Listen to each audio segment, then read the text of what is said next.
حملات تیم مصر در این چند دقیقه بیشتر هم شده. توپی که حالا میفرستن و توپ رو توی دروازه قرار میدن.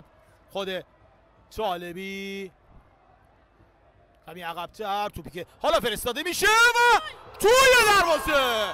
گل برای تیم داماژگیران و میرهادی میرجوان زننده گل اول برای داماژگیران و این هم علی نظر محمدی، قطعا خوشحال ترین فرد این ورزشگاه علی نظر محمدی در این لحظه. پرتابشون انجام میدن داخل محوطه جریمه، توپ خورد به دست یکی از و گل.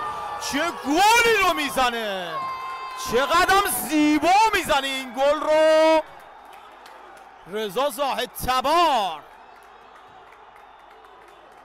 گل نبود که این یه سوپر گل بود. موشک فرستاد سمت دروازه تیم مس شهر بابک.